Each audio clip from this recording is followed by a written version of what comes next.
Hello guys, स्वागत है आप सभी का हमारे चैनल राजस्थानी बाबा ज्ञान में। आज की वीडियो हम देख रहे हैं बायोमोलिक्यूल्स का शॉर्ट रिवीजन। जी हाँ, आज की इस वीडियो में पढ़ेंगे इंपॉर्टेंट कॉन्सेप्ट ऑफ बायोमोलिक्यूल्स, जो कि अपने 12th केमिस्ट्री का बहुत इंपॉर्टेंट चैप्टर है, जो कि 4 मार्क्स का आता है बोर्ड्स में। अपना फर्स्ट टॉपिक आता है, वो आता है कार्बोहाइड्रेट। कार्बोहाइड्रेट बेसिकली 3 टाइप में क्लासीफाई किया गया है: मोनोसेक्राइड, ऑलिगोसेक्राइड एंड पॉलीसेक्राइड। अब देखो, ये जो मोनोसेक्राइड होते हैं फर्दर हाइड्रोलाइज यानी डिवाइड नहीं होते। इनका बेस्ट एग्जाम्पल अपने पास ग्लूकोज एंड फ्रक्टोज है। वहीं अपन ऑलिगोसेक्राइड की बात करें तो इसका हाइड्रोलाइसिस पर अपन को 10 मोनोसेक्राइड यूनिट्स मिलती है अपन को। यदि 2 यूनिट्स मिलती है तो उसको बोलेंगे अपन डाइसेक्राइड, 3 मिलेगी तो ट्राइसेक्राइड और सो ऑन। ओके, उनमें से भी जो डाइसेक्राइड है मोस्ट इंपॉर्टेंट है अपनी एनसीईआरटी बुक के अकॉर्डिंग, और इसके एग्जाम्पल हो जाएंगे सुक्रोज, माल्टोज एंड लैक्टोज। इसको याद कर लीजिएगा, डायरेक्ट क्वेश्चन आते हैं इस पर। अब हम बात करते हैं पॉलीसेक्राइड, जिसमें है ना 10 से ज़्यादा मोनोसेक्राइड यूनिट अपन को पाई जाती है जब हाइड्रोलाइसिस इसका करते। इसका बेस्ट एग्जांपल हो जाएगा starch, cellulose and glucagon. Okay, I hope आपको यहाँ तक समझ आ गया होगा। अब हम बात करते हैं जो पॉलीसेक्राइड होते हैं ना, ये स्वीट नहीं होते टेस्ट में, इसलिए इनको नॉन शुगर भी बोला जाता है। जबकि जो मोनोसेक्राइड एंड ऑलिगोसेक्राइड होते हैं स्वीट एंड टेस्ट होते हैं, इसलिए इनको शुगर बोलते हैं। आई होप आपको यहाँ तक फंडा क्लियर हो गया होगा। अब देखो, यदि जो शुगर होता है वो फेलिंग सॉल्यूशन टॉलरेंस रीजन को रिड्यूस करने में कैपेबिलिटी है उसकी, तो उसको हम रिड्यूसिंग शुगर बोलेंगे।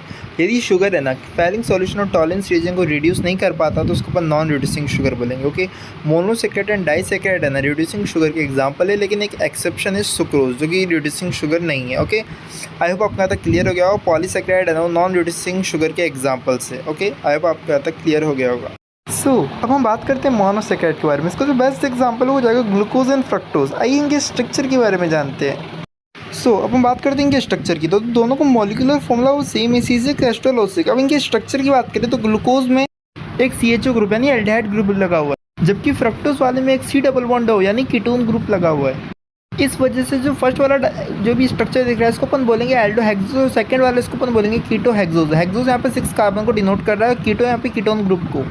अब देखो यहाँ पे 2 टर्म्स आती है, एक तो डी कॉन्फ़िगरेशन, एल कॉन्फ़िगरेशन। देखो यहाँ पे जो भी आपको ब्रैकेट के अंदर जो भी दिख रही है यूनिट मैंने यहाँ पे लिख दी है।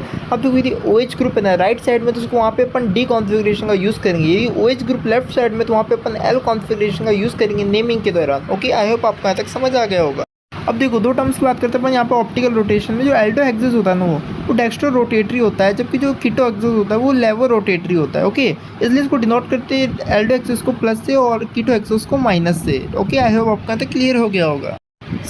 यदि हम ग्लूकोज के साइक्लिक स्ट्रक्चर की बात करें ना, तो ये जो OH ग्रुप है ना यहाँ से हट करके CHO ग्रुप के साथ ऐड हो जाता है। ठीक है, एक्शन करता है इसके ऊपर और अपना एक 6 कार्बन पायरेनोस स्ट्रक्चर बनाता है, आप देख सकते हैं इसमें। ओके, सिमिलरली यदि हम फ्रक्टोज की बात करें उसमें भी जो OH ग्रुप है ना ये C डबल बॉन्डो के साथ ऐड अप हो जाता है। ओके, यानी एक्शन करता है इसके ऊपर। उसके बाद अपना जो प्रोडक्ट है ना वो फ्यूरेनो स्ट्रक्चर फॉर्म होता है, इसमें 6 एटम ऑफ अपने कार्बन प्रेजेंट होते हैं। ओके, आई होप आपको ये स्ट्रक्चर समझ आ गया होगा।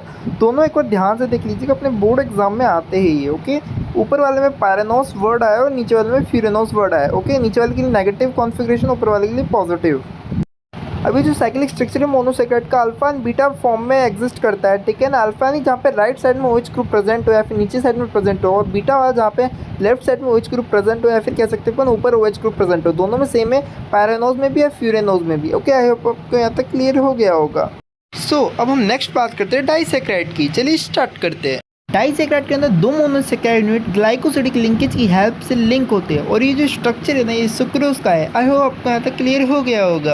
जब सुक्रोज का हाइड्रोलाइसिस करवाते हैं तो जो डेक्स्ट्रा रोटेटरी सुक्रोज होता है वो कन्वर्ट हो जाता है मिक्सर लेवो रोटेटरी में। ओके, और इस प्रोसेस को या फिर हाइड्रोलाइसिस को अपन कहते हैं इन्वर्ट शुगर। ओके, अब हम बात करते हैं पॉलीसेक्राइड की, जिसमें बहुत सारे मोनोसेक्राइड यूनिट प्रेजेंट होते हैं। आई होप आपको क्लियर हो गया होगा। अब हम बात करें जो स्टार्च ना वो पॉलीमर है अल्फा डी ग्लूकोज का। जी हाँ, अल्फा डी ग्लूकोज का पॉलीमर है ये।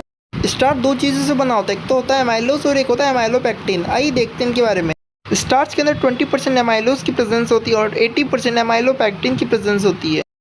अब जो एमाइलोज होता है वो वाटर सॉल्युबल होता है, जबकि जो एमाइलोपेक्टिन होता है वो वाटर इनसॉल्युबल होता है। ओके, एमाइलोज के अंदर जो मोनोसेक्राइड है ना ग्लाइकोसिडिक लिंकेज बना के एड अप रहते हैं कंटिन्यूस चेन के अंदर अल्फा लिंक पोजीशन के ऊपर। ओके, जबकि एमाइलोपेक्टिन के अंदर है ना ग्लाइकोसिडिक बॉन्ड के साथ साथ ये लास्ट वाला जो पॉइंट है ना अल्फा लिंक पे अपने 3 और ग्रुप को ऐड कर दिया जाता है इसके अंदर। ये एमाइलोपेक्टिन का स्ट्रक्चर, ऊपर वाला एमाइलोज का स्ट्रक्चर है। आपको यहाँ तक क्लियर हो गया होगा। अब बात करते हैं अपन प्रोटीन की, जो कि बहुत ही नेसेसरी बॉडी के लिए, ये बेसिकली अमीनो एसिड से बना होता है। अपन अल्फा अमीनो एसिड की बात करते हैं, इसमें है ना अमीनो ग्रुप और कार्बोक्सिलिक ग्रुप दोनों प्रेजेंट होते हैं। ये आर साइड चेन की बात कर रहे हैं अपन, ओके।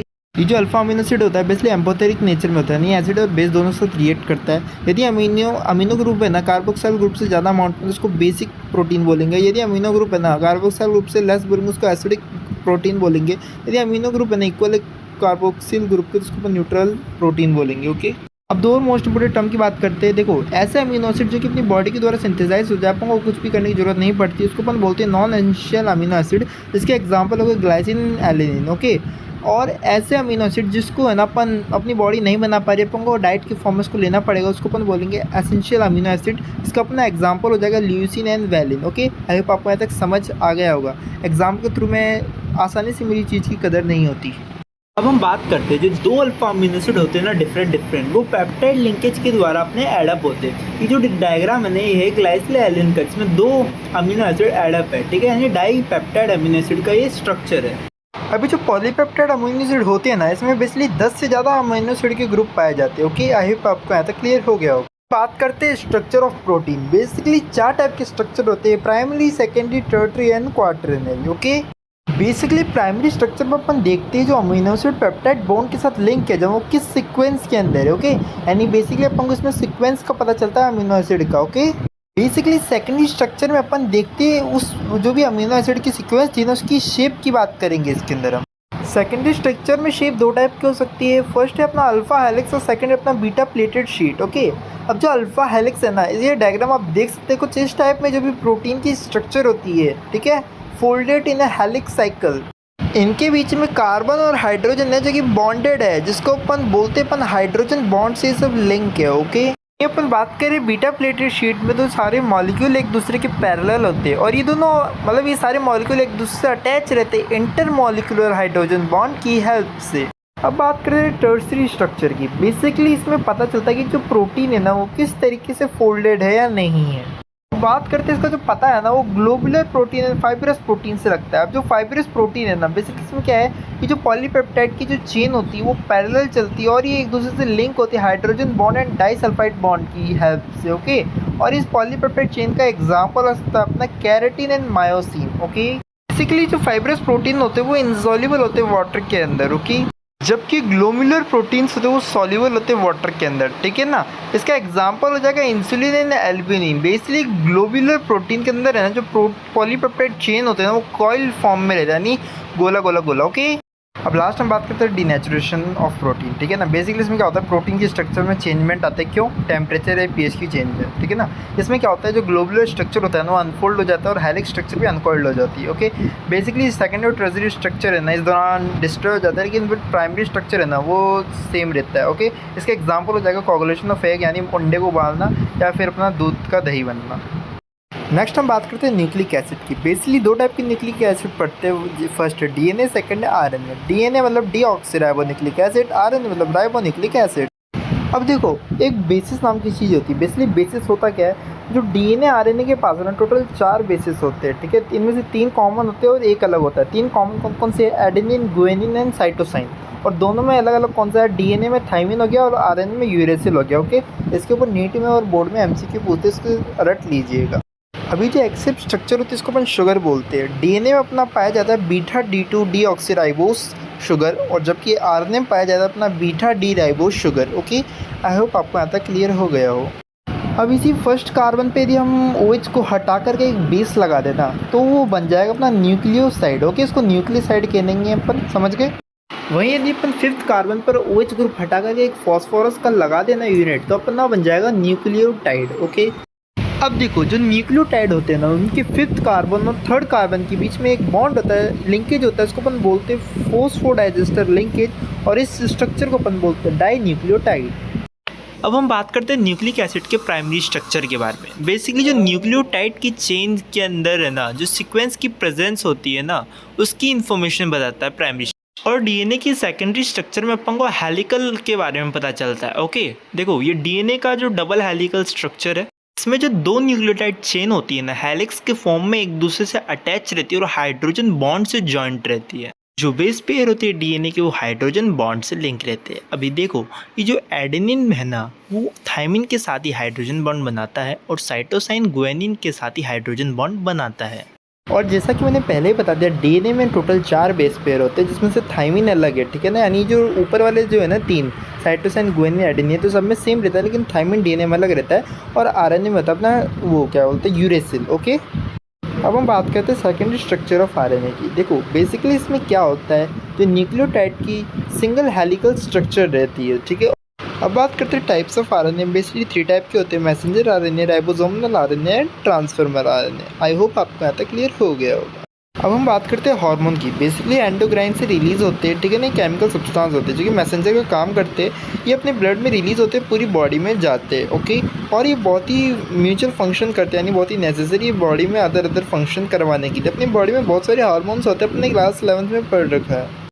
अब हम बात करते हैं टाइप्स ऑफ हार्मोन की। बेसिकली फर्स्ट आता है स्टेरॉइड बेस्ड, यानी जो अपने सेक्स से रिलेटेड होते हैं, जैसे कि एस्ट्रोजन हो गया एंड एंड्रोजन हो गया। ओके, सेकंड आता है पॉलीपेप्टाइड बेस्ड हार्मोन, जिसका एग्जांपल हो गया इंसुलिन, जो कि पैंक्रियास से रिलीज होता है। और सेकंड आता है अपना एंड्रोफ्रेंस। ओके, थर्ड आता है अपना amino acid derivative based hormone, जिसका एग्जांपल हो गया epinephrine and nor epinephrine. Okay, I hope आपको यहाँ तक क्लियर हो गया हो।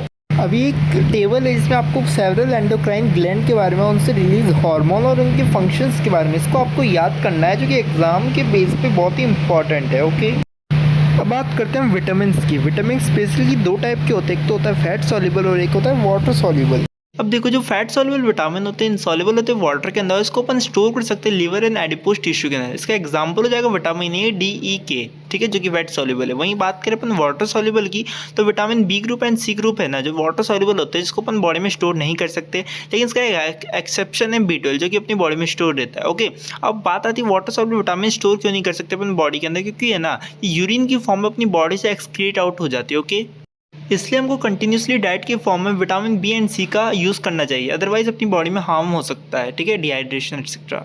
एक टेबल है इसमें सारे विटामिन के बारे में और उनके सोर्स यानी कहाँ कहाँ से मिलता है और उनकी कमी से कौन कौन सी डिजीज़ हो सकती है उसके बारे में। आई होप आपको यहाँ तक का लेक्चर समझ आया होगा। अच्छी लगी तो वीडियो को लाइक कीजिए, चैनल को सब्सक्राइब कीजिए, अपने दोस्तों के साथ शेयर करना मत भूलिए। जय हिंद, जय भारत, जय राजस्थानी बाबा का ज्ञान।